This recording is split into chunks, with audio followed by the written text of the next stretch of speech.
students, welcome to Pradhyayan Education. This is Sneha Shah, your tutor. As you know, currently we are running the Math Mastery series जिसमें हमने statistics complete किया है and from this video we are starting with probability. ठीक है, in the previous sessions we have completed 5 more chapters 8, 9, 10, 11 and 12 and recently we have completed the 13th chapter which is statistics. इस video में हम probability शुरू कर रहे हैं which is again one of the easiest chapters of your curriculum. ये ख़त्म करके we will be starting with the first term chapters that are linear equations in 2 variables, quadratic equations, arithmetic progressions and so on.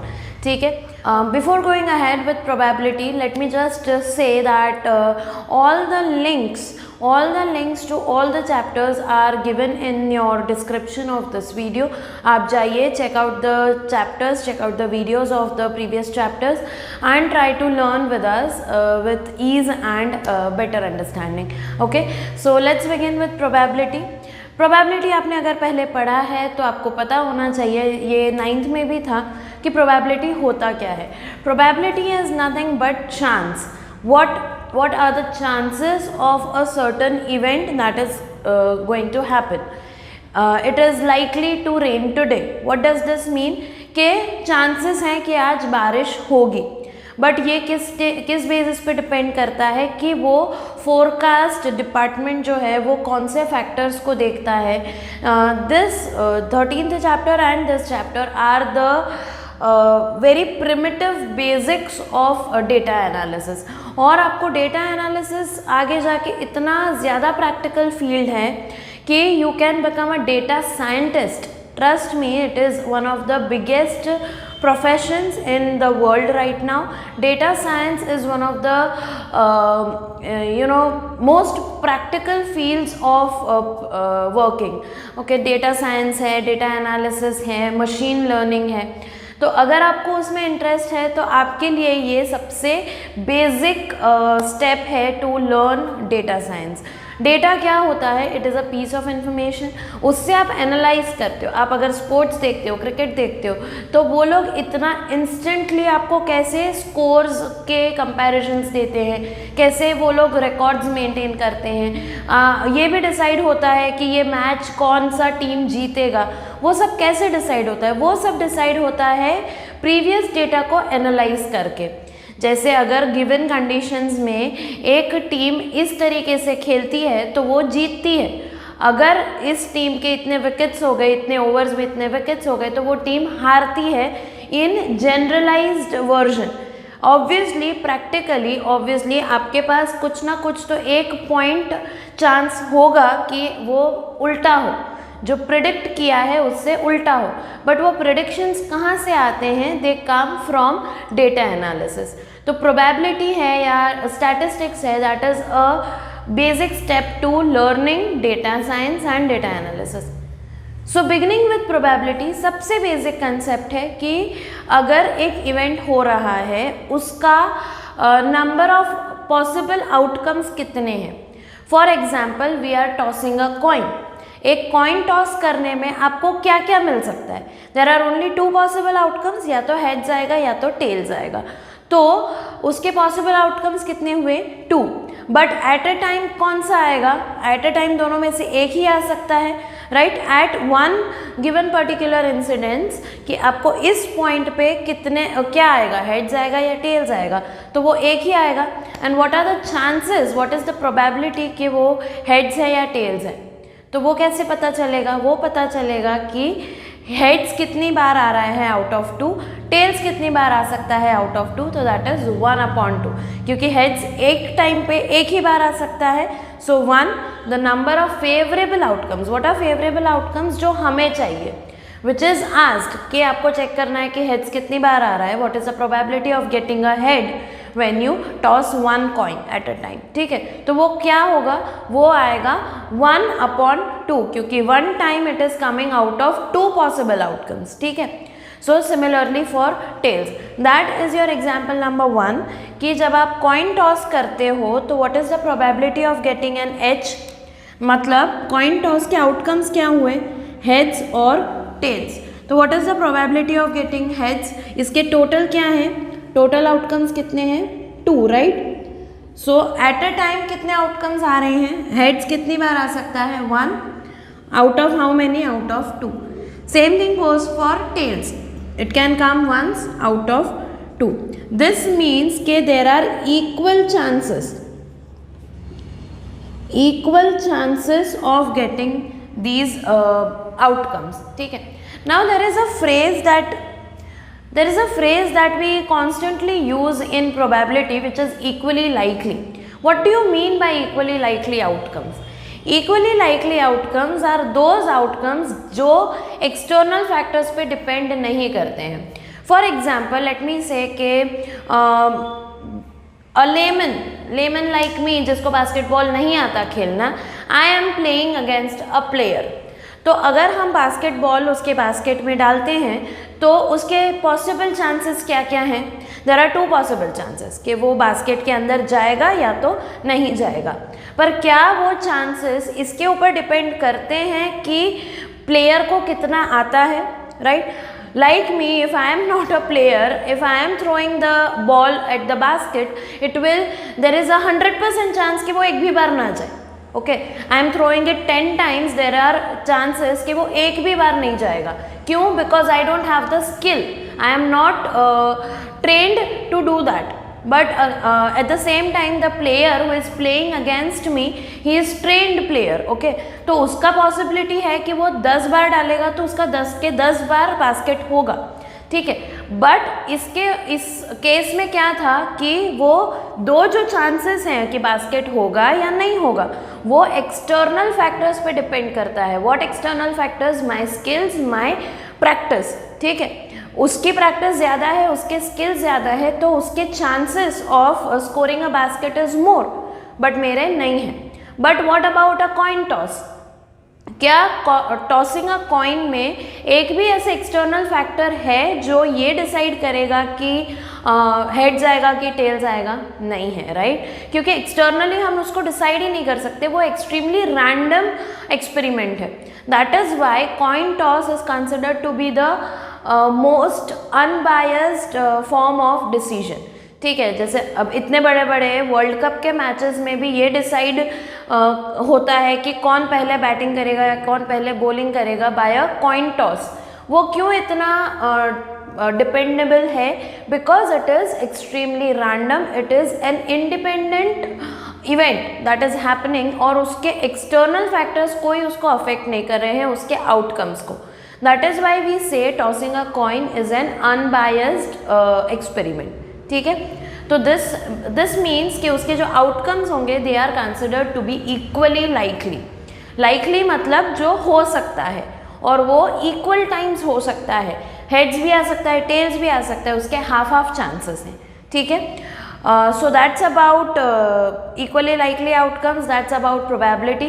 Probability का basic formula जो है वो ये है कि probability of any event E is given by number of favorable outcomes upon number of total outcomes. This is similar to percentage, but we just take the ratio, we don't convert it to into 100 करके उसको percent में convert नहीं करते हैं.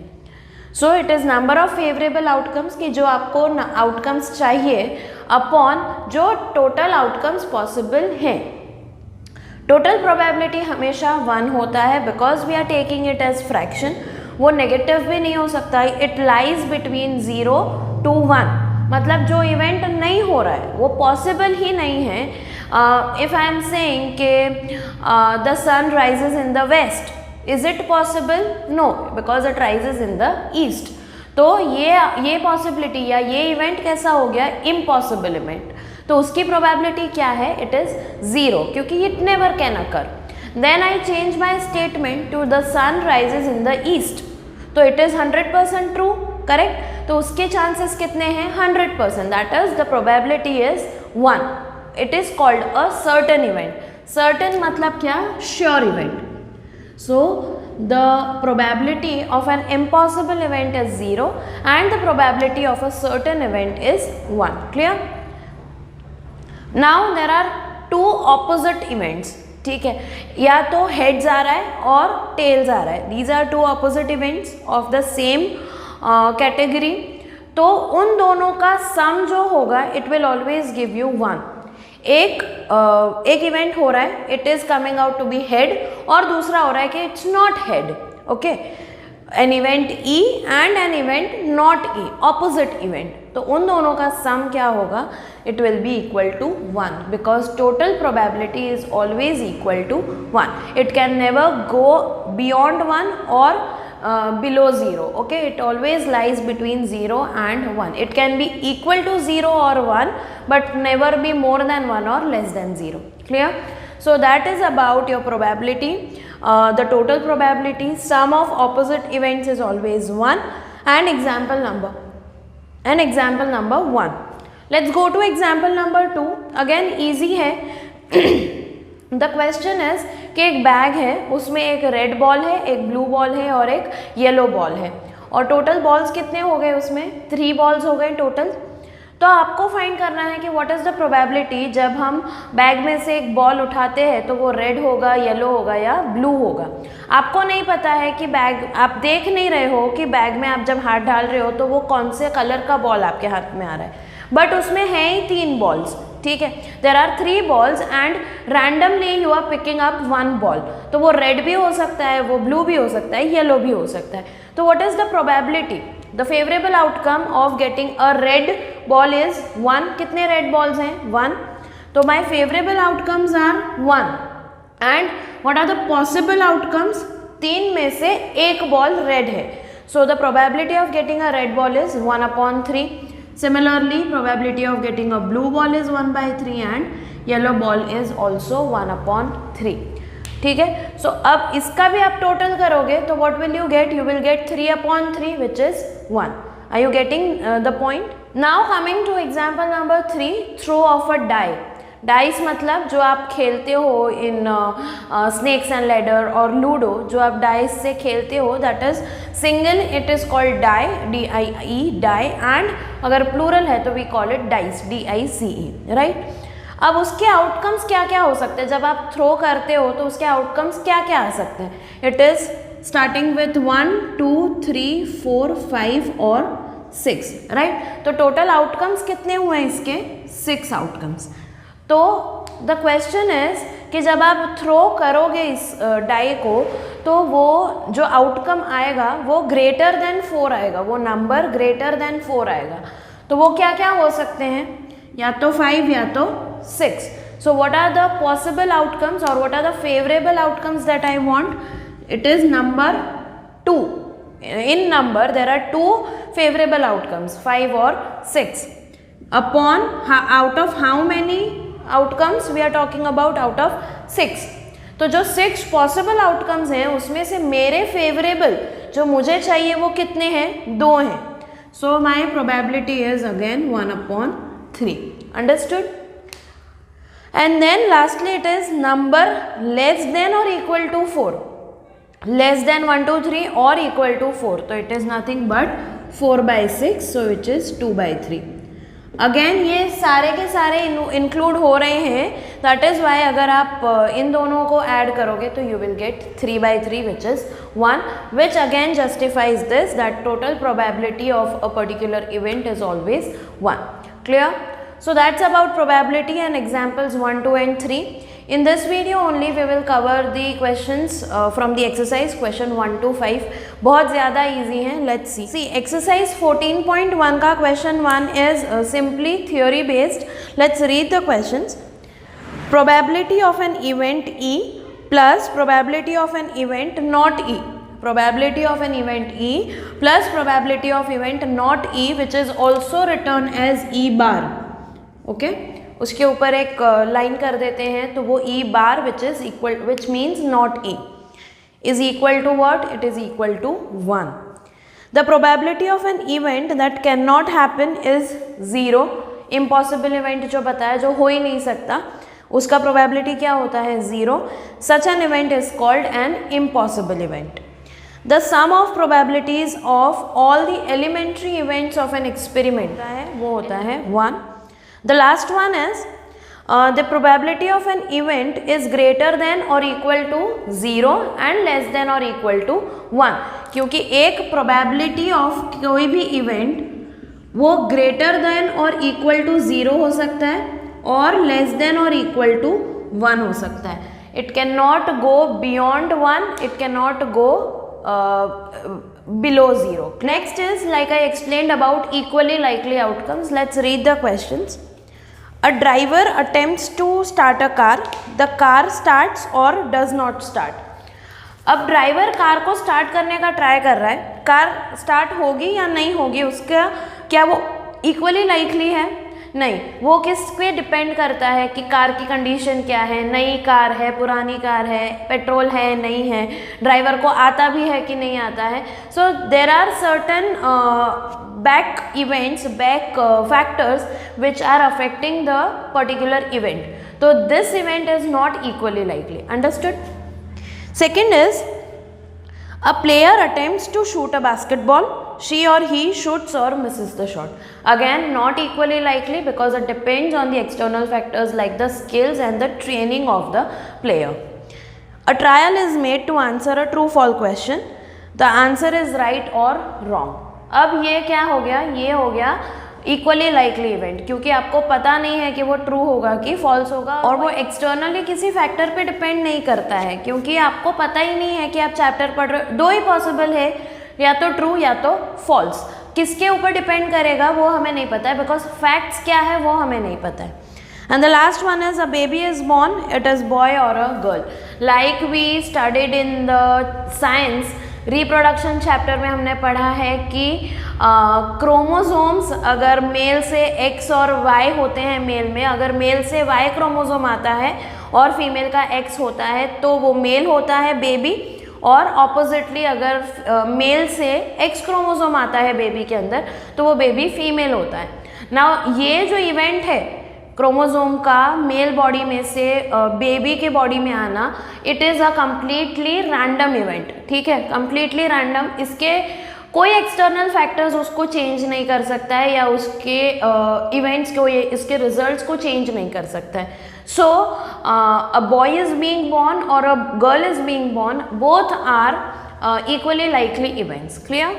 Question number 3 is, why is tossing a coin considered to be a fair way of deciding which team should get the ball at the beginning of a football game? Like I said in about cricket, कि bowling कौन पहले करेगा या batting कौन पहले करेगा, वो कैसे हम डिसाइड करते हैं? कॉइन टॉस से. Because tossing a coin is an unbiased event and its outcomes are equally likely. Which of the following cannot be the probability of an event? ये सेटिस्फाई होना चाहिए फॉर अ प्रोबेबिलिटी. अब probability क्या नहीं हो सकता? It can not go negative. ठीक है, परसेंटेज में जा सकता है क्योंकि हम उसको सिर्फ फ्रैक्शन फॉर्म में करते हैं, अपॉन इंटू 100 कर देते हैं. ठीक है, 15% is what? 15 upon 100 which is equal to 0.15. तो again it lies in this range. Correct? तो 15% is not the right answer. The right answer is -1.5. Event cannot, probability of an event cannot go negative. Okay, if probability of an event E is equal to 0.05, एक event है जिसका probability है 0.05 और दूसरा event है जो E नहीं है, not E, तो उसका probability क्या होगा? It will be 1 minus 0.05 according to this. Clear? So ये क्या आएगा? 0.95. Clear? So this is the probability of an event which is not E, which is opposite to E. We have covered question number 1 to 5 और examples 1 to 3 in this video. Easy है, बहुत ज़्यादा easy है. आगे के videos में थोड़ा सा कॉम्प्लिकेट हो जाएगा, तो वो हम नेक्स्ट वीडियोस में देखेंगे. तब तक के लिए ये सिर्फ रिवाइज कर लो. So stay tune for the next video. अगर आपको ये वीडियोस अच्छे लग रहे हैं तो सब्सक्राइब भी करें और अपने फ्रेंड्स को भी दिखाएं कि there is a channel on YouTube जो एक्चुअली लाइव क्लासेस की तरह हमें पढ़ाता है. तो please go and watch the videos and stay tune for the next video. Thank you so much.